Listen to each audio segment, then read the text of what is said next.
All right.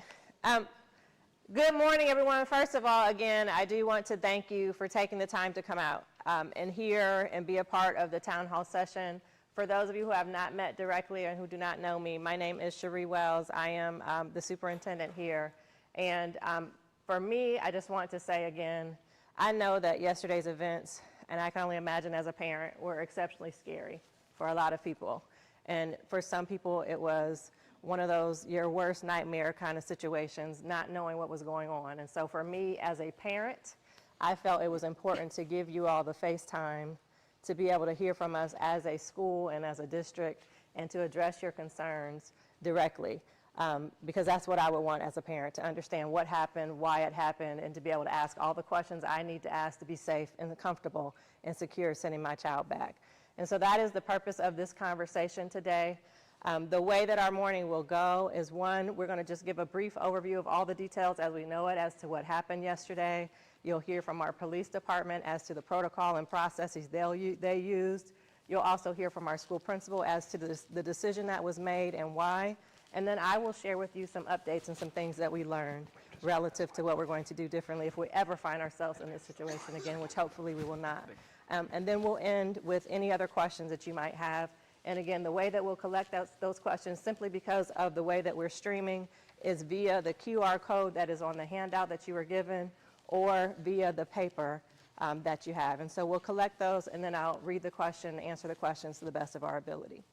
So with that said, I'm going to just first acknowledge and introduce who's in the room. I do want to acknowledge our school board president, Mr. Darrell Hammock, and our school board member, Ms. Lorena Lacey, and our principal, Dr. Boyarko, and Lieutenant Tanner Williams, who is with our Whitehall Police Department. So thank you all for being here and as well.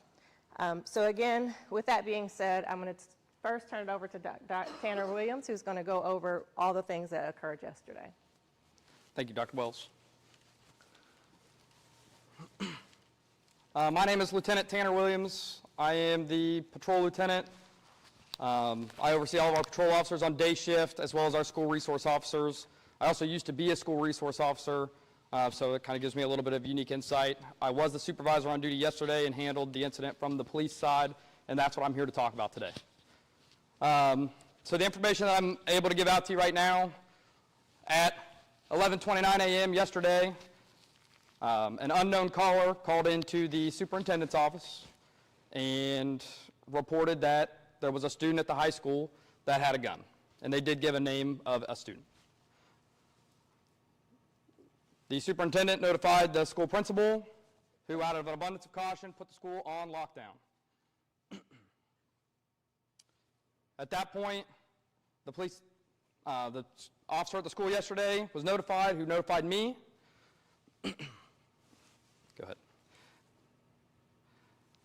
And the call that came in was, there's possibly a kid at the school with a gun. This was not an active threat when we were initially told about it. There was no gunshots fired. There was no reason to have lights and sirens, police response to the school. You know, I don't want to go into our whole playbook about how we respond to these types of things, but generally, we arrive, we verify whether or not the student that is suspected of having a firearm is there, and ultimately we would, if that student was there, we would locate that student, find a way to safely intervene with them and make sure they didn't have a weapon. Yesterday, once police units arrived on scene, medics were placed on standby just out of an abundance of caution. We were able to determine rather quickly that the student whose name was given was not a student at this school. That is where this incident was going to end, except for, unfortunately, at the exact same time, there was a mechanic at Firestone on Broad Street that was working on his exhaust. The noise made from that exhaust was so loud, it sounded like gunshots in the area of the school. And I'm going to show a little bit of that here in a moment. Actually, go ahead and go to the next slide. At 11:49 a.m., the city of Whitehall uses Flock. Most people know Flock as the license plate readers. That's what we use to catch a bunch of stolen cars and people with warrants. Flock also has a gunshot detection system, and it did pick up this noise at 11:49 a.m. The way it works, we have microphones kind of all over the city that only listen for gunshots, that picks up those noises, triangulates where that sound is coming from. As you can see in the map right here, it's showing that the sound was coming from just south of Firestone on Broad Street. I don't know in the sound booth if there's any way to click on the sound objects to the right, but those were taken from this alert.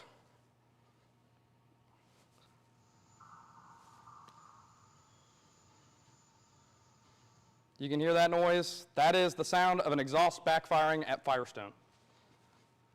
Could we hear that again? Yeah, can you play one of the other ones? Or you can go down and play all four. Some of these are faint because of where it is. Go ahead and play it again. The next one. And the next one.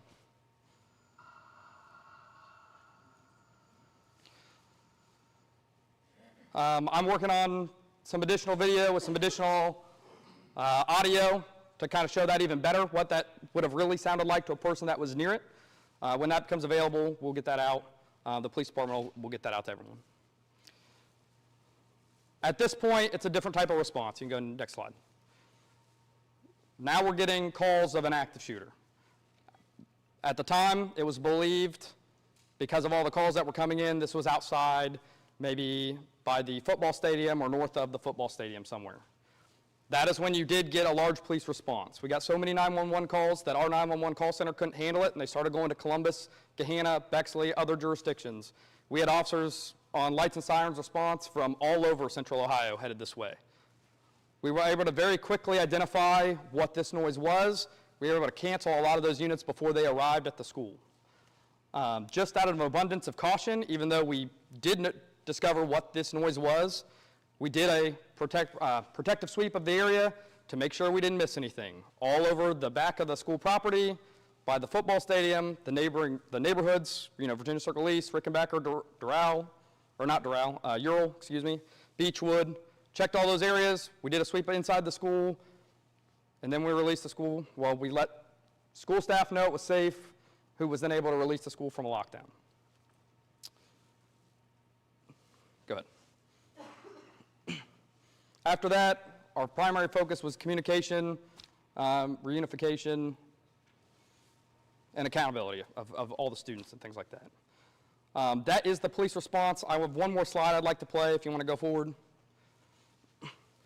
This is a video, a body-worn camera video of the officer after the incident is over, going back to Firestone to follow up with the employees and let them know, like, hey, we can't have this. You guys can't be making that much noise anymore.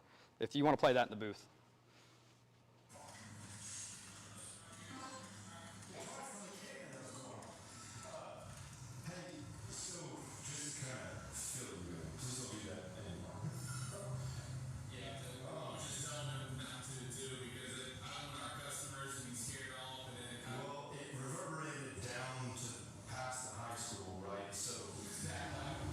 It was very loud. So, a couple things. The high school was already on like a squatting thing, so they were on alert for an active shooter. Then your thing goes off, and then they hear the reverberation for that. So, it increased the level to being, there's a shooter here, sort of thing. So, please don't do that anymore. So,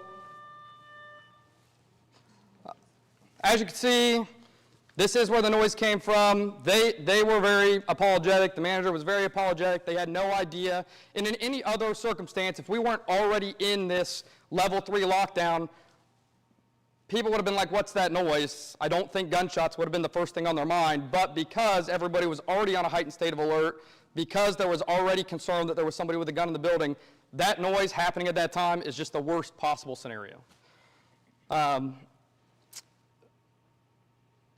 As far as the investigation goes, we are investigating who made the initial call. I'm not at this time ready to give any details as far as that investigation knows. I just want you to know that we are working tirelessly to find out who is responsible for this. And once we do figure it out, we are going to prosecute them to the fullest extent of the law. We have the support of the school district to do so. We have the support of our city prosecutor's office to do so. So that is forthcoming. Thank you. I have one here. Okay, thank you again for being here. My name is Maria Boyarco. I am the high school principal. Just to give you some information from my lens when this was happening. So I received a call that there is a student in the building who was FaceTiming with his mother and was showing a gun. So I had two choices in that instant. I can call a level 2, where kids are still making noise in classrooms, or I can wait until I hear a gunshot, which means it's too late for someone, or I can call a level 3 and have everyone hide, be quiet, turn the lights off until we figure out if there is an actual shooter in the building. And so those were the two choices in front of me at that moment. And what I could not live with is if I called the level 2, where kids are just business as usual in the classroom, and I wait to hear a gunshot, it's too late.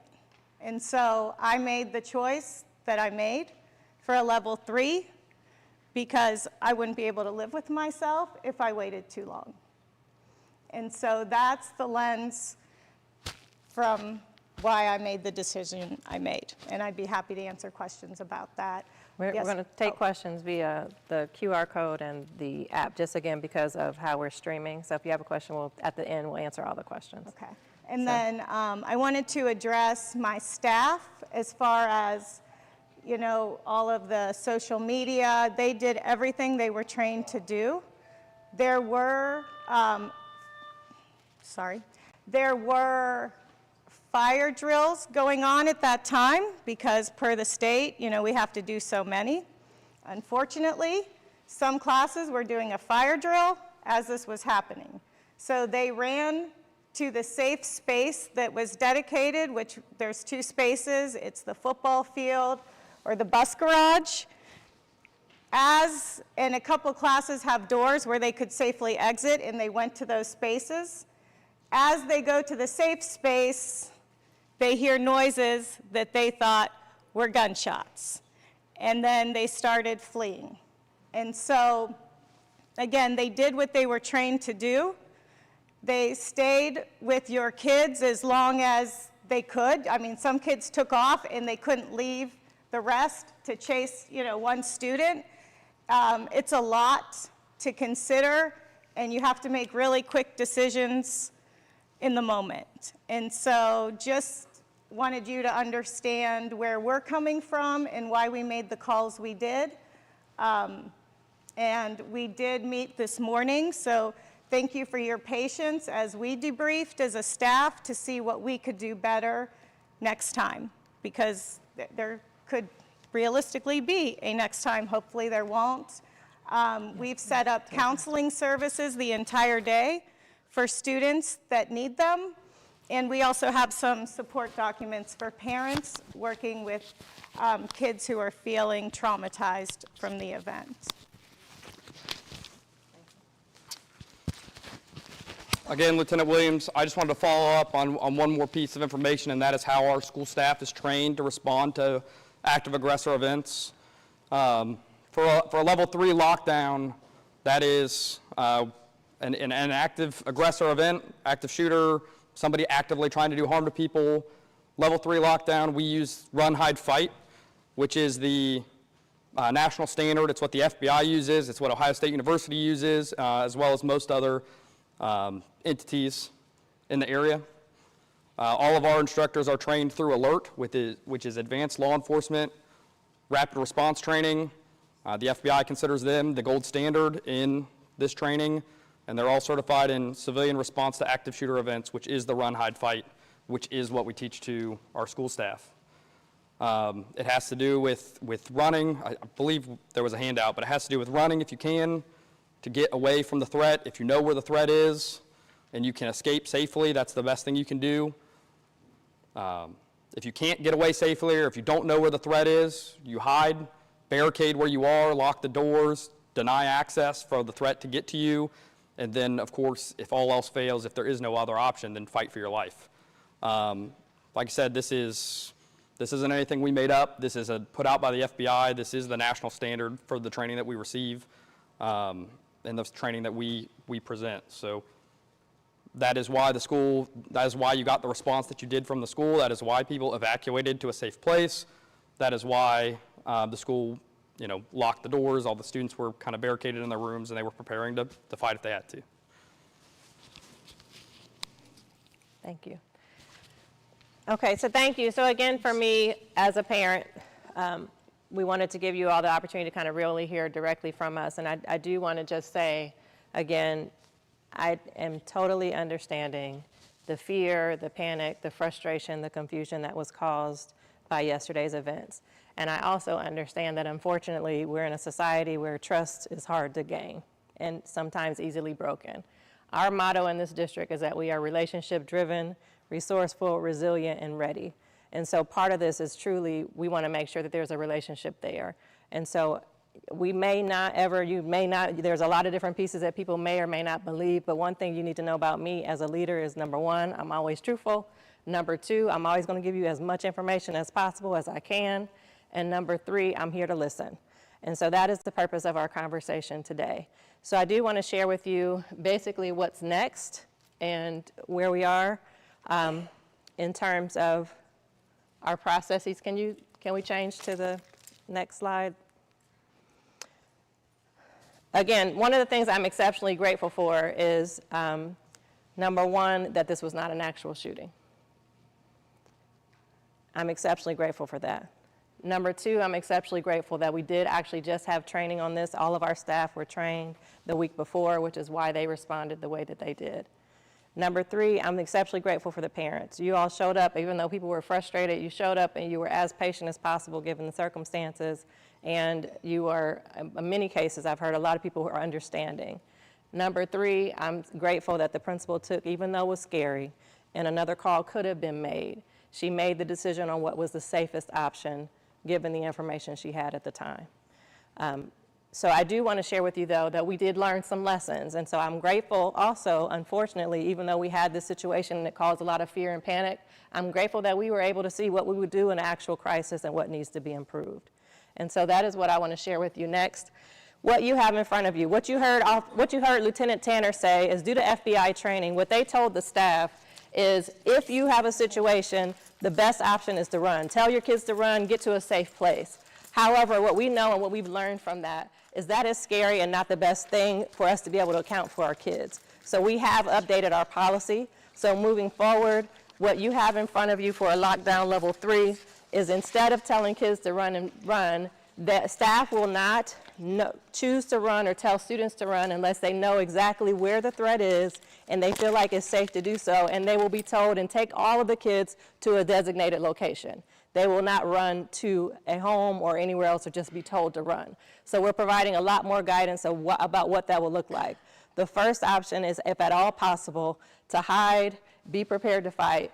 If you know, for example, there's a shooter in the auditorium and you're on the 3rd floor and it makes sense to run and you can get out safely, then do so. And we have designated spaces we're going to have kids go to, and we'll be able to communicate that information out to you as families as to here's what's happening. So that's first and foremost. We are updating our policies on lockdown drills. You have that in front of you, so you also know exactly what our staff are being told to do. The next thing that we are going to make sure we have in place is, obviously, we're going to continue training. Many of you may have heard there are a few people who are brand new to the building who had the training but feel like they need more training, weren't quite sure exactly what to do because they didn't have everything memorized.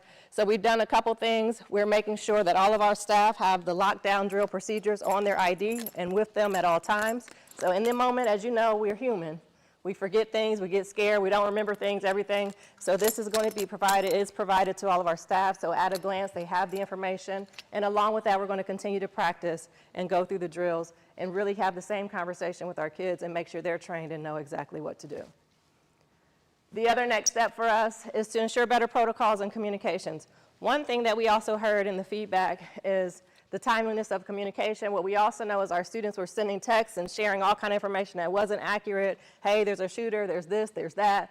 And so as a part of our training with our staff and our students, the first thing we're going to say to kids is, number one, your teacher will share, here's what we know, tell your family you're safe, and here's what's going on, so you can have more clear information about what's happening. And along with that, as soon as we possibly can, we're going to have a communication protocol where as soon as we get information, we'll kind of get that out to families as quickly as we can and giving you as much detail that we know. So we recognize that there's work to do on the communication side and are making plans to address that. The next piece is improved protocols for reunification. This is always tricky, as Lieutenant Tanner can probably reference. Whenever you have a crisis situation, trying to get parents connected back with their kids, and again, you all were very patient with us yesterday, is a process. What I will say to you is that we are going to make sure that we have a process by which we can account for every kid. We check IDs from families to know exactly who's being picked up. So if we're ever asked if a friend or an aunt or auntie or somebody picks up the child, we have a record of that and can communicate that with you. So our plan is to make sure we have a solid method of communication and tracking of reunifying our kids. We'll tell you where kids are and where you can go. In an actual situation, if in fact we actually did have a shooting, nobody would be able to get near the school. The SWAT, the police, the medics, like they would put a whole barrier around the school, so coming to the building wouldn't even be an option. And so we know that, and we're planning for that, and we'll get communication out about what that looks like. And so that is part of our work now that we've had this experience. And last but not least, again, though you don't know, many of you don't know me yet, but you will get to know me as your superintendent. I am one who always wants to communicate and be as transparent as possible. It is my goal and priority, again, that we build your trust. You have an idea of what's going on, good, bad, ugly, or indifferent. I'm going to share, here's where we messed up, here's what we did well, and here's what we're doing to fix it. And so we will have continued transparency relative to all of our processes, what we're doing differently, and to make sure we have on our website easy ways for you to find information and know what's happening. So that is what we're committing to as a district based on what we learned from yesterday's events. Here's where we need your help. Next slide. Where we need your help is helping our young people and also yourselves. We need everybody. This is everybody's work, from our parents to our staff to our students. If you, and you will hear your kids talking about stuff. You will hear your kids talking about, I can't believe this, or so-and-so's planning this. We need you to let us know, and we need you to correct your children. If they're making up stuff or making like, oh, that was no big deal, and they're saying, no, it's so funny. We need you to help us communicate that safety is a very serious matter. It's not funny. All the resources and everything that we had to use, the fear that you all experienced as parents because of somebody making a prank, it's not funny. And we need you to help us with that messaging with our kids, and we need our kids to understand that it's very serious. And again, if you hear something, you hear somebody talking about something, threat of a fight, threat of somebody being angry, threat of somebody being bullied, anything, no matter how small it might feel, please let us know so that we can respond right away and deal with the situation. The next thing that we need, again, we know that in the society it's sometimes hard to trust people, but please know, your safety, the child's safety, and our safety is always top priority. And please trust that as we're dealing with the situation, it's about that. It's not about hiding things. It's not about keeping things from you. It's about ensuring everybody's safe and knowing exactly what people are doing. And then as soon as possible, we'll communicate things to you. But we need you to also, again, reiterate that the adults are in charge. We had students who were not listening. We had students who were pushing back and not trying to follow directions. We need you to help us communicate. If the adult is giving direction, they need to follow that direction of the adult for everyone's safety. And so that messaging coming from you all as parents will be very helpful to us as we continue through making sure everybody's safe. And the last thing is, we all have thoughts and opinions. We are communicating with our students, and we need your help with reminding them of this. Only communicate the facts. What we know, again, there was a lot of anxiety called because kids were just saying, here's what's happening, or here's what I think's happening, and just please help them remind them that text me what you know. Don't text me what you think. What have the teacher said? What have you been told? Have them text you facts. And the same on your end. Please only communicate facts and or call us to get the facts or read what we've given you and communicate that. We do not want misinformation out there because it just adds to the anxiety, it adds to the frustration, it adds to the fear. So as much as possible, we need everybody only communicating what we know and what the facts are in the situation. And last but not least, as difficult as it is, we just ask that you continue to have patience, especially in the moment. Again, as Dr. Boyarko said, there's a lot going on. We have 1,000 kids in the building. We have 25 police officers on hand. We have parents at the door. There's a lot going on. And so we just need you to be patient with us in the midst of any process and understand that we are absolutely doing everything that we can to get things done on behalf of you and your kids. And so if you all can agree and help us with that, that would be greatly appreciated. I'm going to do now and switch again to questions and answers. If you have questions that have not already been submitted, please do so via the QR code. I have my computer up so I can see all the questions. I do want to make sure I respond to all the questions that you pose. And the reason why we're doing it this way is for the streaming purposes. So with that being said, I'll start with the papers that I have. The first was what really happened. We have clarified for you what really happened. Lieutenant Tanner went through the exact details of what happened. We got the call that a student in the building by name had a gun in the building. When that was reported to the principal, we went into a level 3 lockdown. Once we got the details, we confirmed that that was a prank call, and we then went through our process. At that time, we thought we were able to lift and go right into normal classes. That's what we said to students and to staff.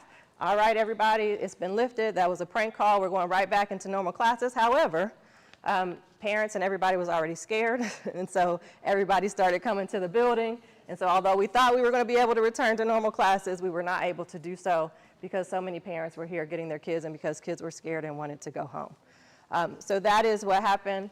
And in terms of the other question about shots fired in the neighborhood, the information that we had from the police that they confirmed, again, perfect storm, because we already had this going on. It definitely automatically sounded like there were shots fired. What was determined was that the mechanics at Firestone were testing out an engine. It was backfiring and causing that sound. So those are the facts of what happened as we know it. The other question is that we've gotten a lot is why were kids told to run? And the answer to that, again, is based on the safety training that was given beforehand by the Whitehall Police Department. They told staff that if you are in a situation, tell kids to run and get to a safe place as quickly as possible.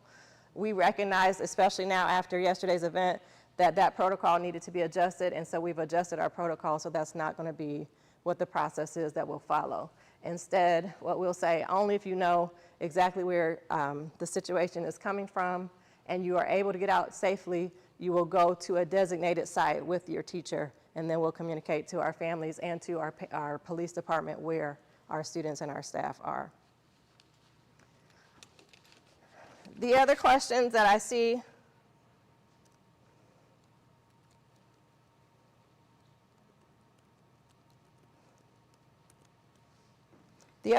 on here are, why were students told to run? I think I answered that. What really happened? I answered that. Want to know what really happened? We answered that.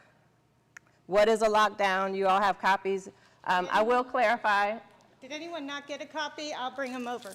Thank you. So I will clarify, just so you know, let me reference the paper that's in front of you. There are 3 different levels of lockdown that we as a school and a district will use. We are always in level 1. Level 1 is precautionary. That means we're always watching and taking caution for any safety event that might occur or any threat that may occur. Level 1 for us means all doors are locked, exterior doors are locked, visitors are only admitted in through the front door. At the high school in particular, just so you know, we have alarms on every door, and so kids cannot go out and people cannot come in. The only way that people can come into the building is through the front door, and we have a visitor management system where when they come in, they have to go into the office and be addressed by our staff, and they have to swipe your driver's license. And with that, new this year, with the swiping of the driver's license, it automatically does a background check. So if there's an alert on whoever's coming in the building, they're not admitted. So level 1 is always what we're in. The other thing I want you to know about level 1 is we always have a a police officer in our building that's assigned here. And so they are always also constantly monitoring the safety of the building and our cameras. So we're always in level 1. The only other 2 lockdowns that we'll do will be a level 2. If we go into level 2, which would have been a similar situation to this. That means there's some sort of threat that needs to be investigated. It could be something happening outside, like gunshots fired. It could be, hey, we heard there's something in the building. If that's the case, we will go into level 2. Level 2 means that everybody goes into a classroom. They can continue class as normal, but nobody can move until we identify what the threat is and if there's an actual threat. So that is level 2. The last and most imminent threat that we do would be a level 3. A level 3 would be if there is an actual aggressor. There's actually somebody in the building who's actively shooting or something that looks as though something dangerous is going to happen. That is when, moving forward, we will call a level 3. And the details of what we do in a level 3 are printed on that paper. All right, the other questions that are here, I think I answered this question. Why did staff send kids running home? They told our students to do that at the direction of the police based on the training they had. Why were we not prepared for situations like this? We actually were prepared. Again, all of our staff followed the training that was given. And so the staff did know. Again, there are some staff who in the moment forgot, didn't quite know what to do, and so that's the part that we're going to be addressing through retraining and through the key cards that are going to be given to each of the staff members. The other question that's on here is, why was I not called at all? In the midst of a situation, you will not receive a direct phone call from a staff member, but you will receive phone dialer messages to keep you updated. Again, just because of the staff and everything that's going on, we don't have the capacity to individually call every single parent. So you will receive notification via the phone dialer. And with that being said, I will say to you, if you have not already updated your contact information in our Infinite Campus system through the annual update, please do so. We will send information to you both via the phone dialer, via text, and via email. So if you have all of that information in, you will receive three different methods of communication with the same information. So please make sure your information is updated. Next, why did they report it as a prank call? It was reported as a prank call because what we found out in our investigation was that the student that they alleged was the one with the gun in the building was actually another student from another building. And then on top of that, there was communication about just people, and I don't want to give the police information out. They have the details about where that came from and where some juveniles were, and we were able to confirm that it was an actual threat. Was not an actual threat. The next question, can we get metal detectors? That is a question that we're discussing as a school district and as a school board. There are several different considerations for that. One is the cost, but second is the manpower. With metal detectors, it would mean that we need to scan every student and have somebody who can actually scan the kids, search the kids, and so we would have to develop a process and get staff for that. So we are looking into that. It is a discussion that we're having and have been having. So that is part of our future planning and conversations. The next question is it a requirement that teachers have active shooter training? The answer to that is yes, and we do provide that every year for our staff. And I say it's a requirement for us as a school district. All right, the next question is, if you knew that the kids were not going back to regular schedule, why was the information continuing to be shared?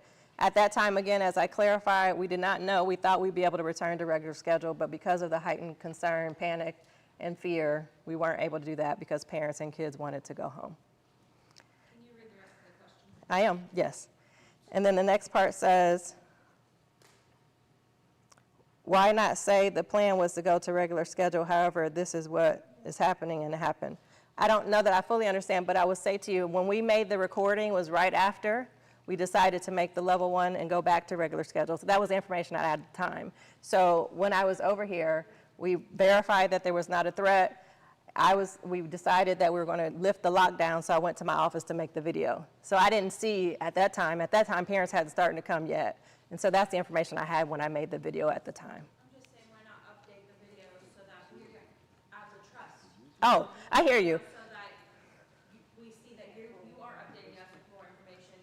We know that that wasn't a lie, it was a mistake. Yeah, and I think, thank you for that. I would say the reason why I didn't stop and make another video was because at the time we had so many parents come in that I had to deal with that. And so my communications director, then we just start putting information out as to the updates that we had. But Like Okay. and it could have been updated there for future. I appreciate that. I appreciate that. That's part of our improved communication. So what I hear you saying with that is having another video, we like the video messaging, and that's more clear. And so we can work towards that. The other question is, can we get metal detectors? I answered that. Why did the teacher say that we can't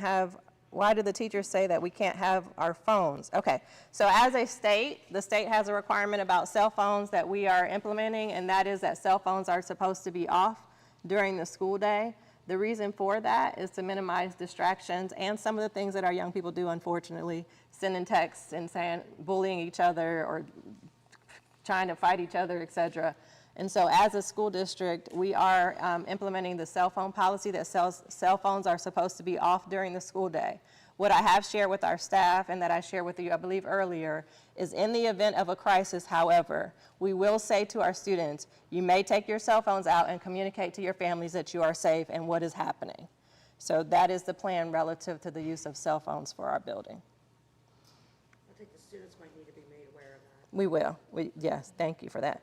And again, all of this, with the same conversation that we're having with you as families, the reason we're taking the 2-hour delay, our staff right now are actually talking through the messaging that they're going to give to our kids today, and so all of this is also a part of that. So when our kids come at 10, we're going to be also, and the training and conversations with the students will continue both this week and next week to clarify and to practice everything that needs to be reviewed. I know you said that your staff's doing it to address the kids here when they come in at 10:30. You might want to do it on Monday because there's probably not a whole lot of kids that are going to be coming today. That's true. That's true. Thank you for that. Because my two, one's sitting here with me, but the other one's at home and he's not coming in today. Thank you for that. So we will. So for those of you who didn't hear, and I do want to just, again, for the sake of the recording, her suggestion was, along with today, to also do it Monday because we may have a lot of student absences. So we will plan to do that. They're scared. It's understandable. Yeah, it is. It is. I think everything else on here, is it a requirement that teachers have active shooter training? Why did the teacher say we had cell phones? Who is the student that was detained? I don't know that we had a student that was. We did not. I can speak to that. I don't know of any, I haven't had time to review every body camera from yesterday. We will do a full evaluation of our police response, of course, because we are always trying to get better. I do not know, this actually came up into the police department yesterday. I don't have any specific knowledge of any student being detained by police yesterday. However, as mentioned before, we had agencies from all over Central Ohio that responded. Could it have been another agency? Possibly. I'm just not sure. So when I have more information on that, we'd be happy to try to put that out. But at this point, the Whitehall Police Department has no knowledge of any students that were detained or searched or anything like that. All right, and the last question that I see on here is about our speakers in the building. So there was an area of the building where we need to have the speakers fixed. We are working to get those fixed today and have a plan in place for making sure. I get a thumbs up from my technology person. So there was a third floor classroom where they weren't able to hear the announcement. And so that speaker has since been fixed, and so we won't have that issue moving forward. So my question wasn't answered. Okay, go ahead. I just want to know why the staff hasn't reached out to the parents or the children who was able to leave the building to check and see if they're okay, because they were never checked out. So, and nobody has reached out and said, hey, is your child home safe or anything? Well, So that's concerning. yes, I appreciate that. In terms of the reach out, again, as we understand it, the students went home with their parents or fled home, and so part of that conversation today is about checking in with them and how they're doing and how they're responding. Yeah, but you just made us come in and check our students out, but the kids that was able to flee the building, nobody's checked on them. I hear you. I hear you. Yes, ma'am. So I feel like safety is a big part for the staff to be scared and tell the children to run. And it wasn't just one staff member, it's multiple.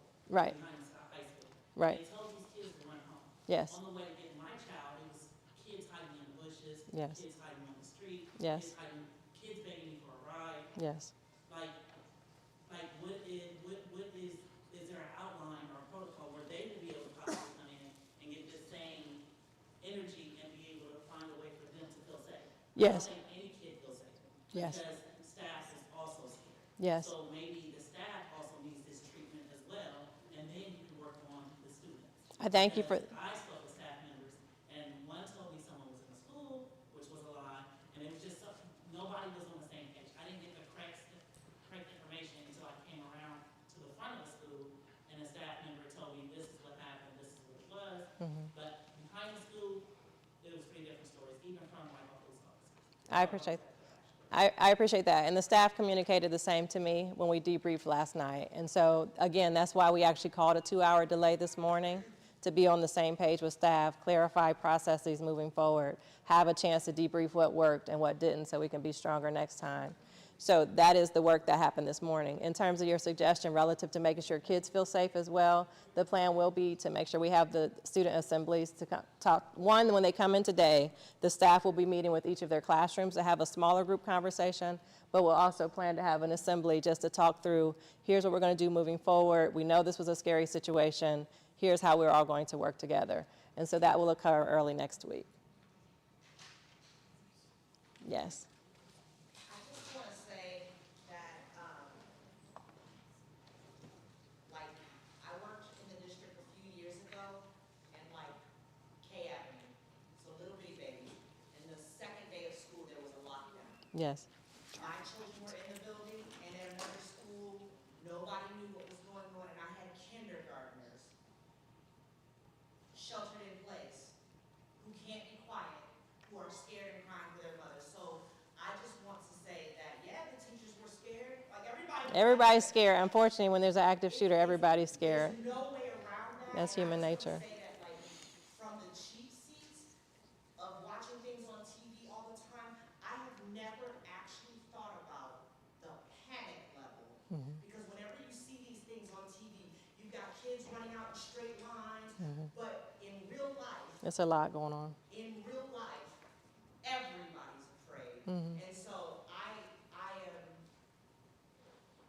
feeling it, but in the moment, there's just no way to account for the chaos, no matter what plan you have, no matter how, it's just, it's human, terrifying. yeah. And you're terrified at home, and we're, Yeah. So I just want to say that I hear and see that in a way that I have never understood it before. And the ability for a teacher to tell, I'm not talking about kindergartners, these are high school kids with big legs and big bodies.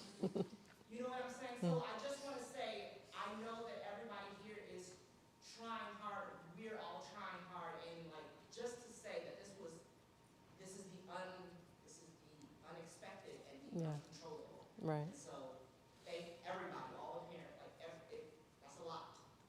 I appreciate that. I appreciate that. What time is it? I do want to, for the sake of time, are we at 10? 9:48. Okay. Yes. Yeah. Dr. Boyarka, which is the first I had heard this, there was a fire drill Yes. that went on. Yes. Was that before the level 3 Right before, lockdown? they were already. For the sake of streaming, repeat the question loud enough for people. Asking about the fire drill. So the state requirement is that we have to do so many fire drills a year.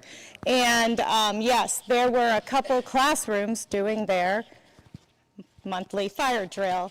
And they had heard about the lockdown because they all have radios. So that's when they were already outside, took their kids to the designated areas where then they heard the car backfire, but they perceived them as gunshots.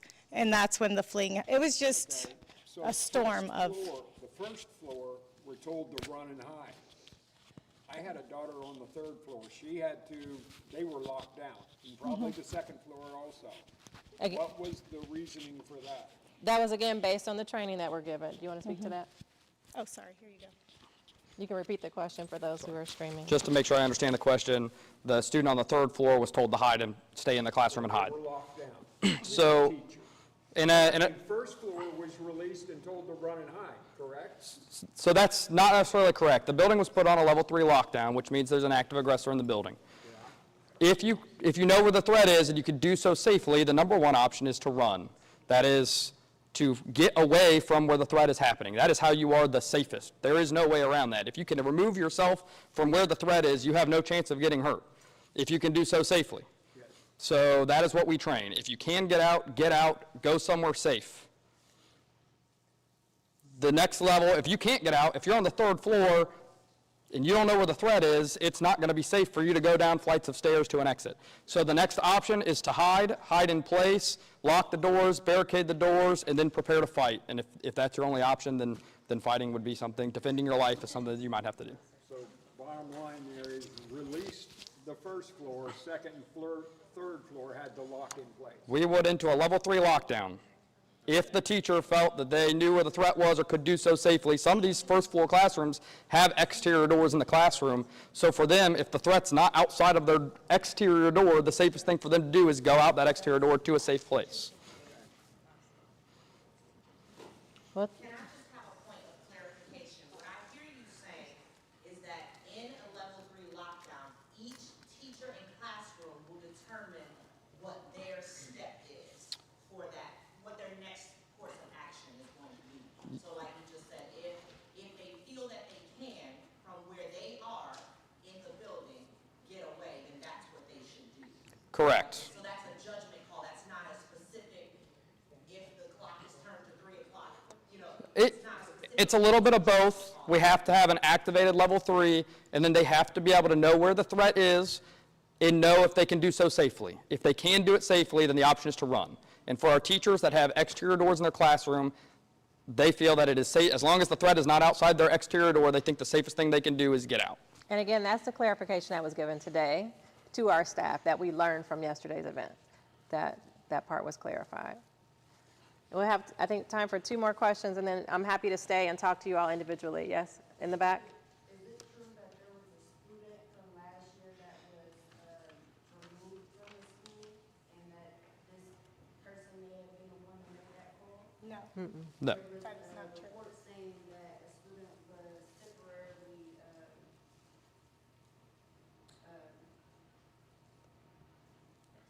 trespassed from the school We, and that they were allowed to attend school this year.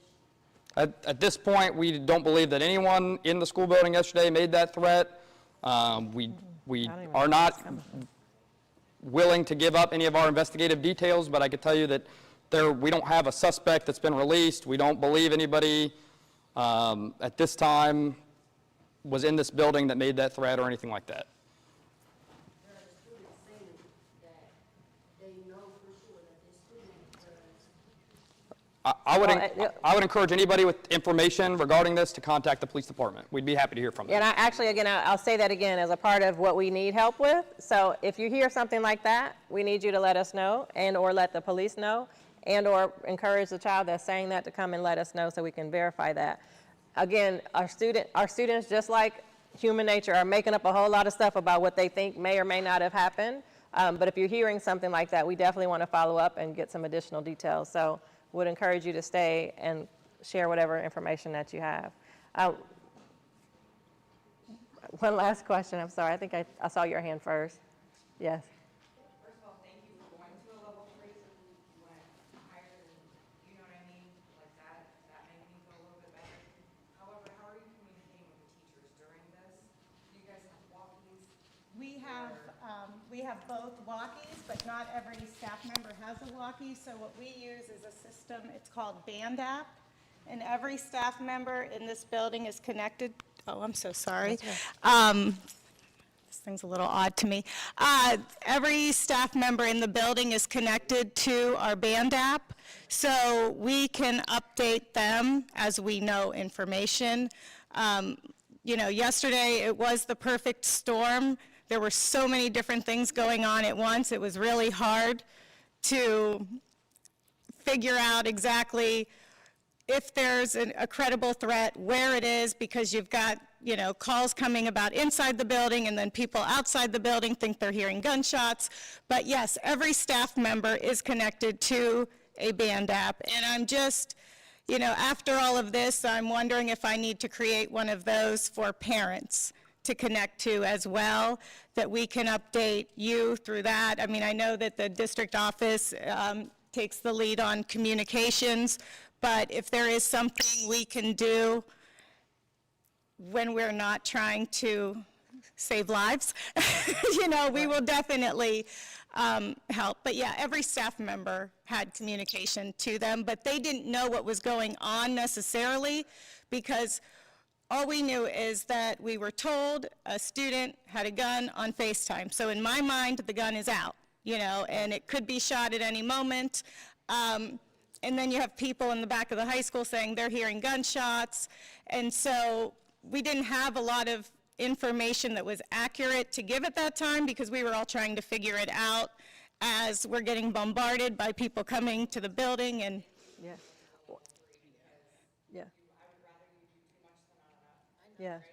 Yeah. yeah. And let me also add to that. That was part of our debrief. Again, we learned from that situation, and so as a follow-up to that, our staff were just as scared. So our next steps relative to that we've already discussed is that we're going to give them information as possible, which again goes back to the information they'll share with you. So instead of just saying, hey, we're going to level 3, we're going to say, we're in level 3, here's what we know, here's what's happening. So then they can also then communicate that to your students. So that was part of our lessons learned that we're debriefing and putting protocols in place for.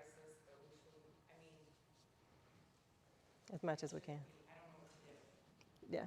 You know what I mean? And not everybody's gonna in a crisis, I get that, but there are things you shouldn't say to 30 teenagers. Yes, yes, And, you know, yeah. so are you checking to see if the teachers have their active shooter training before they go into the classroom? We take attendance at the training, but we're also going to be redoing training again for that, to make sure everybody's clear and we can document that. Yeah, they had the training during their first week, which were non-student days, and then it just so happened it was the week after that we've fallen into all of this. And I know you have papers of the lockdown levels, and I know there were some rumblings about a level 2 being called earlier in the week.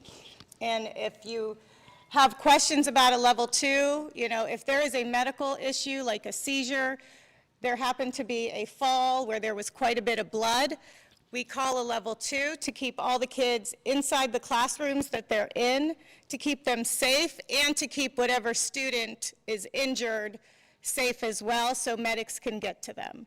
And so I know there was a lot of, 2 lockdowns, but the one was really a medical emergency, and that's the way we keep 1,063 kids out of blood, and the student who needed medical attention so that the medics could get to them quickly. Thank you all again, and again, I sincerely appreciate you coming and your patience as we continue to grow from this situation. I fundamentally believe what doesn't break us makes us stronger, and I believe that we had this opportunity for a reason, and we've learned, and we are going to continue to strengthen our processes as a result. And again, I just ask that you continue to share your thoughts, continue to be engaged, continue to be patient, and continue to trust, truly trust, that we really do have the best interests of your kids and safety and your students in mind. So if you have other questions, please feel free to stay. We are here and can answer your questions for you. Again, we just thank you and thank you for your understanding and your patience. So thank you. Thank you for coming.